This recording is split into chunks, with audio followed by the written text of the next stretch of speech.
कभी कभी क्या होता है, टेढ़ा हो जाता है। अब तो नॉर्मल डिलीवरी कभी ना हो पाए। माँ के पेट को लेकर ऐसे क्या कर देते हैं, घुमा देते हैं। कई बार नहीं घूम पाता। नियोसेप्टोसिस बनाया गया था जेंडर डिसाइड करने में कि लड़का है कि लड़की है। लेकिन देखिए, बच्चा जो रहता है माँ के पेट में, वो डायरेक्ट जो होता है माँ के संपर्क में न रख के, बल्कि एक थैला में बंद रहता है। इस थैला को हम इमियोटिक सैक कहते हैं। बच्चा जो माँ के पेट में रहता है, जब वो छोटा होता है तो उसका मुंडिया ऊपर रहता है। मुंडिया कहाँ रहता है? ऊपर। तो मुंडी जो होता है ना, शरीर के तुलना में बहुत भारी होता है। इसलिए जब भी कोई आदमी डूबेगा ना, तो देखिएगा उसका मुंडिया नीचे चल जाता है। ग्रेविटी का सिद्धांत, अध्यात्म में कहते हैं बुढ़वा डुबा दिया उसको।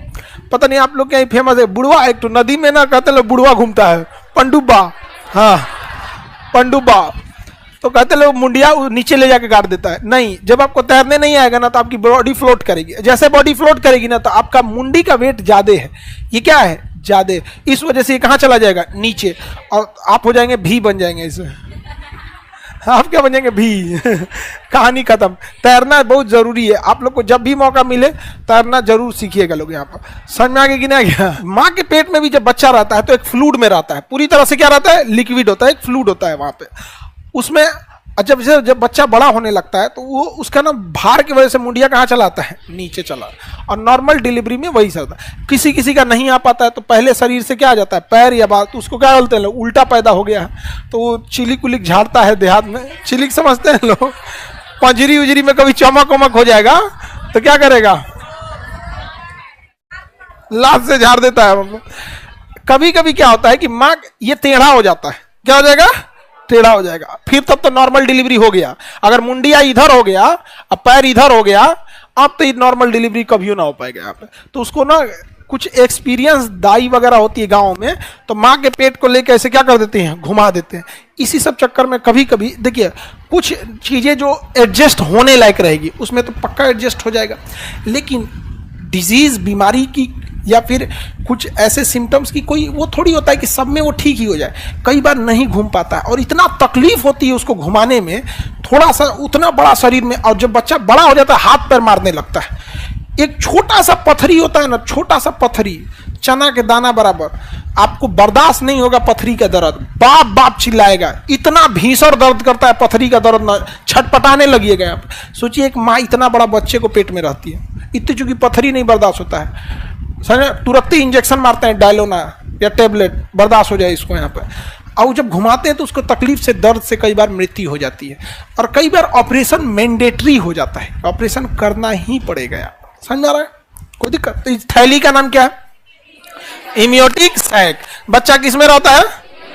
देखो कितना आराम से सुतल है। हाँ? ये किस में है? इमियोटिक सैक।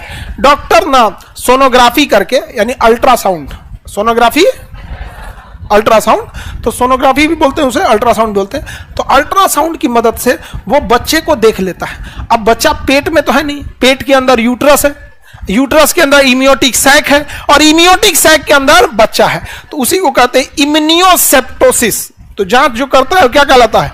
इम्यूनियोसेप्टोसिस। तो बच्चे के अंदर की पता कर लेता है कोई बीमारी उमारी तो नहीं है। तो इम्यूनियोसेप्टोसिस बनाया गया था कि मां के पेट में जो बच्चा पल रहा है उसमें कोई बीमारी वगैरह तो नहीं है, तो उसकी जांच कर लेता है।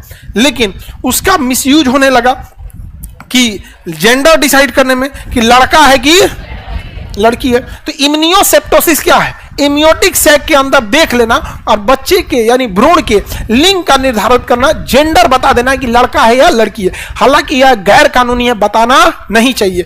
कुछ डॉक्टर इसको फॉलो भी करते हैं, कुछ इसको नहीं भी फॉलो करते हैं। तो डॉक्टर को एथिकल होना बहुत जरूरी है, आदर्श उसके अंदर होना चाहिए, क्योंकि इंसान समर्पित हो जाता है डॉक्टर के पास जाके, अब उसकी पूरी रिस्पॉन्सिबिलिटी बनती है यहाँ पर। हालांकि ऐसा नहीं होना चाहिए, लेकिन आप सबको पता है कि समाज में ये कुरीतियां आज भी विद्यमान है। इस चीज को समझ में आ कि नहीं आ गया?